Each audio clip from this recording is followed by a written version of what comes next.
हमारा जो भी सक्सेस रेट है वो 100% मैडम की वजह से, क्योंकि हम उनको कैसे भी कितने भी कम एग्स दे दें, मैडम एम्ब्रियो बना लेती हैं उनके, और अच्छे बना लेती हैं। इनफैक्ट हमारे सेंटर में मेरे ख्याल से दीप्ति एम्ब्रियो बायोप्सी भी अपन ही कर रहे हैं सबसे ज्यादा आज की तारीख में, और आई कोई भी नहीं कर रहा। बहुत सारे मार्केटिंग स्टंट्स अलग होते हैं, पर हम लोग क्योंकि हमारा जो बेसिक पेशेंट बेस है वो एक तो आयुष्मान के पेशेंट्स हैं और थोड़ा मिडिल क्लास का है, और मेरे को ऐसा लगता है कि बहुत शोशा वाले चीजों में शोशा ही रहती है, अंदर कितना है पता नहीं। तो हो सकता है हमारी मार्केटिंग उतनी स्ट्रांग नहीं हो, बट ये one of the best embryologist है। बाहर से भी बहुत सारे डॉक्टर्स कई बार अपने खराब केस इनसे टेस्ट ट्यूब बेबी कराने के लिए लैब में करते हैं। तो अगर आपको इनसे कुछ पूछना हो एम्ब्रियोलॉजी के पॉइंट ऑफ व्यू से, अभी कोरोना की वजह से हम लोग लैब में पेशेंट को ले जाके एम्ब्रियोज नहीं दिखा पा रहे हैं, तो पहले तो एम्ब्रियो हम लोग अभी भी, अब मेरे ख्याल से 2-3 महीने में सबका वैक्सीनेशन हो जाएगा, तो फिर से हम लोग लैब में एम्ब्रियो दिखा करके फिर ही ट्रांसफर करना शुरू करेंगे। तो आपको दीप्ति से भी कुछ पूछना हो तो प्लीज पूछिएगा, और रूबी और उनके हस्बैंड तो है, इनसे आपको और इनका हम लोग ज्यादा इंटरेस्टेड है कि रूबी और आप लोग अपना अनुभव एक दूसरे से शेयर करें। हम लोग तो हमेशा ही 24 घंटे अवेलेबल हैं। मैडम ये जो आयुष्मान कार्ड का अभी हम आए, तो मैडम इसमें मतलब अपना वो पूरी फ्री होगा या फिर अपने आयुष्मान कौन कौन यहाँ पे ऐसा है जिसने आयुष्मान से ट्रीटमेंट कराया है अभी थोड़ा बहुत? आपके किसी के पैसे लगे हैं क्या? हम लोगों ने में से किसी ने आपसे पैसे लिए तो नहीं है? आपका प्राथमिक एक बार अगर आप जिला अस्पताल, अगेन ये टॉपिक्स ना बहुत बेस जो इनको भी हम लोग कवर करेंगे। मेरे ख्याल से तलवार जी को मैं अगली बार रिक्वेस्ट करूंगी कि वो आयुष्मान के बारे में बताएं कि क्या कागज लगते हैं, कैसे लगते हैं। पर अभी आपको क्वेश्चन जी, मेरा यूट्रस छोटा है, तो मतलब बच्चा मतलब देखो बट अपन ना यहाँ पे एक एक पेशेंट की बीमारी बैठ के डिस्कस नहीं कर पाएंगे, क्योंकि मैं नहीं चाहती कि आपकी भी प्राइवेसी खराब हो। मैं नहीं चाहती कि हम ये डिस्कस करें कि किसमें क्या कमी है, क्या खराबी है, किसका क्या इलाज होगा। अपन ब्रॉड टर्म्स डिस्कस करेंगे जिससे सभी लोगों को फायदा हो। आपको अपना केस डिस्कस करना है, प्लीज मेरे साथ आइएगा, मैं आपसे इंडिविजुअली बात करूंगी। लेकिन इंडिविजुअल केस डिस्कस करके मैं आपको रैंडम कुछ गलत सलत बता दूं, क्या फायदा रहेगा। आयुष्मान का जहाँ तक सवाल है, आयुष्मान का एक बार आप जिला अस्पताल से लिखवा के ले आएंगे तो उसमें ऑलरेडी प्रिस्क्राइब्ड है कि हम क्या इलाज कर सकते हैं, और उस इलाज का हम कोई पैसे नहीं ले सकते, है ना। अगर कोई मांग ले आपसे, मैं हर पेशेंट को बोलती हूँ, अगर कोई पेशेंट पैसे मांग भी ले आपसे, आप तुरंत मुझे आके बताइए, उस आदमी को पैसे नहीं देने, चाहे कुछ भी हो जाए, है ना। और किसी को कोई प्रश्न हो? हम लोगों ने आपके लिए हाँ चाय समोसे का भी इंतजाम किया, तो फिर उसके बाद हम यहाँ पे ला के रख देंगे, अगर भूख लग रही हो तो वो भी है। हाँ प्लीज आप बताइए। आईवीएफ में जो पेशेंट है उसकी हेल्थ में कितना, हेल्थ कैसी, मतलब उसको कितना इम्पैक्ट पड़ता है और उसको रेस्ट कितना लेना चाहिए? देखिए पहली चीज ये है कि टेस्ट ट्यूब बेबी से अपने आप में वजन नहीं बढ़ता, है ना। वजन तो खाने पीने से बढ़ेगा।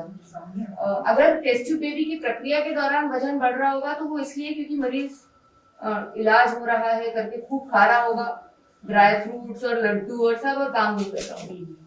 पर इलाज से वजन नहीं बढ़ेगा। नंबर 2, हेल्थ कैसी होनी चाहिए, तो जितना आदमी फिट रहेगा उतना अच्छा रहेगा। इसमें कोई वो नहीं है भाई, आप कोई मेहमान घर में बुलाओगे तो घर जितना साफ कर सको उतना आपका इंप्रेशन अच्छा पड़ेगा ना।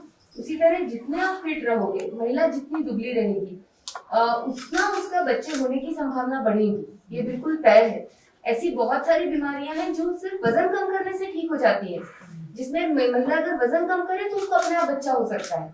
पीसीओडी जैसी जो बीमारी होती है उसमें तो इलाज जितना वजन कम रहेगा उतना अच्छे से इलाज होगा। नंबर 1। नंबर 2, अगर हम कई बार, लेकिन क्या होता है वजन कम करना इतना आसान नहीं होता। आपको 10 किलो वजन कम करना है, पता चला 1-2 साल लग गए, तब तक टेस्ट ट्यूब बेबी भी नहीं हो सकता, दूसरा इलाज भी नहीं हो सकता। एक एग्जांपल दे दी। तो हम लोग कई दफा ज्यादा वजन के पेशेंट्स में भी इलाज को आगे बढ़ा देते हैं, ये सोचते हुए कि इसको वजन कम करने में जितना समय लगेगा तो वजन कम करने का जो फायदा होगा वो समय गुजर जाने का नुकसान में तब्दील हो जाएगा। बट ये अगर आप पहले से, क्योंकि आपका वजन ज्यादा है, ये किसी डॉक्टर को बताने की तो जरूरत है ही नहीं, आपको खुद पता है, पहले से वजन कम करते रहे, और ये दोनों चीजें एक साथ हो सकती है। इसीलिए हम लोग कभी बेड रेस्ट नहीं कहते। आप जो भी इलाज करा रहे हैं उस दरमियान अपने खाने पीने का ध्यान रखिए, बेवजह वजन ना बढ़े ऐसा ध्यान रखिए। घी खाने से किसी को बच्चा नहीं हुआ है ना, तो वजन ना बढ़ने दें अपना। मेरी आवाज आ रही है आप लोगों को माइक की तरह से? तो वजन ना बढ़ने दें अपना। और प्रेगनेंसी में भी खास तौर से अगर वजन ज्यादा रहता है तो आईवीएफ में तो कोई फर्क नहीं पड़ता, हम तो कर ही लेंगे, लेकिन डिलीवरी में बहुत तकलीफ आती है ज्यादा वजन में। समझ लीजिए कोई महिला है 120 किलो की, अगर वो प्रेग्नेंट हो गई तो अब डिलीवरी होते होते वो 130 140 की हो जाएगी, मतलब कम से कम इतनी। अब उसमें मुझे बच्चे की धड़कन भी नहीं सुनाई देने वाली, उस महिला को खुद को भी नहीं समझ में आने वाला कि मेरा बच्चा घूम रहा है कि नहीं घूम रहा है। मैं डिलीवरी कैसे कराएंगे, नीचे से डिलीवरी में जगह ही नहीं मिलेगी। ऑपरेशन किया तो इतना तो चर्बी रहेगी, तो हर चीज में कॉम्प्लिकेशन होता है। तो बेस्ट है कि डे 1 से हम, चाहे बच्चा हुआ हो चाहे नहीं हुआ हो, नियमित व्यायाम करिए, खान पीन पे ध्यान रखिए, अननेसेसरी जंक फूड ना खाइए, है ना। और किसी का कोई प्रश्न? हाँ प्लीज। जैसे आईवीएफ करवाते हैं तो चीरा वगैरह लगता है? नहीं, आईवीएफ सिर्फ दवा गोली का इलाज है, इसमें कोई ऑपरेशन नहीं होता पहले से अगर तय नहीं हो तो। जैसा मैंने कहा कुछ केसेस में जैसे बच्चेदानी में कोई खराबी है तो मुमकिन है कि बच्चेदानी का ऑपरेशन करके फिर टेस्ट ट्यूब बेबी करने का मौका है, पर अगर ऐसा कुछ वजह नहीं है तो टेस्ट ट्यूब बेबी में अपने आप में कोई ऑपरेशन नहीं लगता। कुछ केसेस में बच्चेदानी की दूरबीन की जांच लग सकती है, पर ऑपरेशन अपने आप में नहीं लगता है। ये दवा गोली का ही इलाज है, ये बेसिक दवा गोली का ही इलाज। इसमें बेड रेस्ट भी लगता है क्या? नहीं, हम अपनी तरफ से कोई बेड रेस्ट नहीं कहते। हालांकि ये मैं कबूल करूंगी कि रूबी बेड रेस्ट किया था, कभी भी आईवीएफ के बाद बेड रेस्ट किया? थोड़ा बहुत, मतलब जैसे मैडम से रिजल्ट आने से पहले डर के मारे। थोड़ा कि मतलब सक्सेस हो जाए, एकदम बेड रेस्ट नहीं किया, ऐसे चलते फिरते। आपके सामने नहीं जवाब दे रही पेशेंट। मैंने कभी आपसे जैसे वजन ज्यादा नहीं उठा रहे। मैंने कभी कहा आपसे कि आप बेड रेस्ट करो? आपके परिवार ने कहा आपसे बेड रेस्ट करो? जैसे परिवार जैसे अब लगता है ना कि हाँ सक्सेस हो गए, हाँ। इसके लिए परिवार मेरा मतलब ये नहीं कर रहे थे जैसे वजन ना उठाए। परिवार में सबने कहा कि बिल्कुल आराम करो, पर आपने बहुत नहीं सुनी। थोड़ा काम तो करते थे, घूमते टहल भी रहे, अपना पूरा काम करते थे। जी वो सब हम पूजा काम कर। पूजा, आपको थोड़ी देर हो गई। हम लोग यहाँ पे ना जनरली ये कर रहे हैं कि जो पेशेंट्स हैं वो अपना अनुभव शेयर कर रहे हैं। तो ये पूजा है। पूजा, आपने अभी तो कराया ही हुआ है।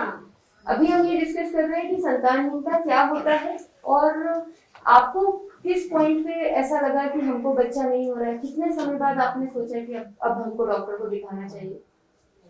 मेरी शादी को 4-5 साल हो गए, तो 4-5 साल बाद मतलब हमारा ऐसा था कि हमको आईवीएफ पे करवाना पड़ेगा, बाकी तो दूसरा चांस नहीं। ये कैसे पता चला पूजा आपको? मतलब शुरू से ही पता था आपको? नहीं पता नहीं। शादी के बाद जब पहली बार दिखाया तभी हाँ, आपको ये क्लियर हो गया। हाँ। तो आपके पास कभी भी आपने दवा गोली का कोई ऐसा लंबा इलाज चला हो, कुछ भी नहीं हुआ? नहीं चला। अभी कितना टाइम हो गया शादी को आपकी? 5 साल कंप्लीट हो गए। अब मतलब आपने बस जब आपको जैसे ही पता चला आपने तुरंत ही जो इलाज कराने का, आपने भी इलाज में देरी नहीं करी।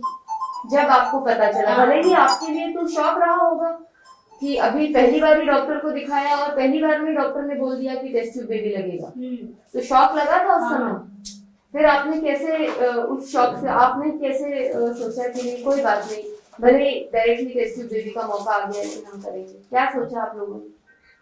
हम जैसे 4 साल तक तो नॉर्मली इनकी क्या 2 साल तक शादी के बाद पढ़ाई चली, तो हमने ध्यान नहीं दिया। उस दौरान थोड़ा सा कॉम्प्लिकेशन की वजह से बाद में जो प्रॉब्लम आई, तो फिर सडनली हम जैसे डॉक्टर से कंसल्ट किया तो उन्होंने हमें आईवीएफ का सीधा सजेशन दे दिया। बोले कि अब थोड़ा सा ऐसी क्रिटिकल प्रॉब्लम है आप लोगों के साथ में, दोनों के ही साथ में थी एक्चुअली। नहीं, आपको अपनी समस्याओं के विस्तार में जाने की जरूरत है, हम तो बाकी पेशेंट्स के बेनिफिट के लिए कि उनकी हिम्मत बनी रहे इसलिए ये तो चर्चा है। एक्चुअली 4 साल बाद हमें ये डायरेक्ट जैसे पता चल गया, तो हम इधर उधर की चीजों में पड़े ही नहीं। आपको अविश्वास नहीं हुआ? आपको ऐसा नहीं लगा कि अरे यार ये डॉक्टर जबरदस्ती आईवीएफ बोल रहा हो, अपन 4 जगह और पता करें? नहीं, ऐसा कुछ नहीं लगा ना। एक्चुअली क्या कि मेरा तो ईएसआई है, मैं मतलब सेपरेट पर्सन हूँ, तो ईएसआई में गया था तो वहाँ के डॉक्टरों ने भी वही सजेस्ट किया, और वहाँ सजेस्ट किया, लेकिन वहाँ पे वो सुविधा नहीं थी। वो बोले प्राइवेट में आपको जाना पड़ेगा। बस वो एक ही जगह थी जहाँ से हमें क्लियर हो गया, और उसके बाद हम सीधे यहाँ आए। फिर शिल्पा मैडम के से मिले, और शिल्पा मैडम ने हमें सारी गाइडलाइंस जो भी बताई और जो भी चीजें बताई, तो हमारा डाउट एकदम क्लियर हो गया।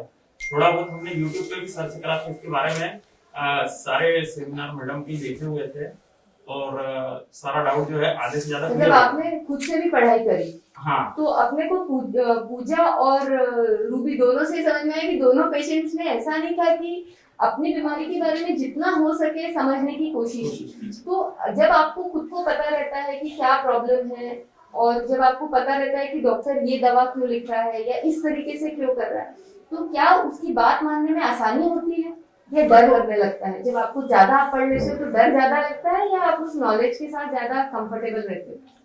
मैडम थोड़ा सा डर इनके साथ था क्योंकि चीजें सभी इनके साथ होने वाली थी, लेकिन मैं पूरा प्रिपेयर था तो मैंने इनको हर जगह, जैसे आप यहाँ पे जितना ज्यादा अच्छा से आपने समझाया और थोड़ा बहुत डाउट हमने देख के क्लियर कर दिया हमारा। और मतलब ज्यादा नॉलेज ले लेने में नुकसान नहीं नुकसान नहीं है, है। डर नहीं लगता। ज्यादा पढ़ लेने से ऐसा तो नहीं कि आपको डर ही लगने लगे कि भैया यही होती, कि यूट्यूब पे और गूगल पे देखने जाते हैं तो फिर वहां पे तो ऐसी ऐसी बातें लिखी रहती हैं जो मतलब हमने खुद ने भी प्रैक्टिकली कभी देखी नहीं होती है। राइट, तो पर आपका फिर भी सारे लोगों से यही कहना है कि खुद जितनी, तो आप लोगों को जितनी अपनी बीमारी के बारे में नॉलेज इंफॉर्मेशन इकट्ठी कर सकते हो करो, भले ही गलत सलत भी हो वो क्लियर कर लो, जैसे सर ने करी कि भाई आपको गलत जानकारी होगी तो पूछ लो जाके कि भाई ऐसा होता है कि डॉक्टर स्पष्टीकरण दे देगा आपको अगर उसको करना होगा तो। राइट। और आपका कोई अनुभव जो आप शेयर करना चाहेंगे, आप मरीजों को हिम्मत दिलाना चाहेंगे कि इलाज से पीछे नहीं हटना है, या आपका कितनी बार IVF हुआ? फर्स्ट टाइम था ना, ये अभी फर्स्ट टाइम नहीं हुआ है। सक्सेस हो गया। कितनी तकलीफ हुई इस पूरे इलाज में आपको? पेन पूरे तो है ही नहीं। ऑपरेशन हुआ कुछ नहीं। आपका? क्योंकि अभी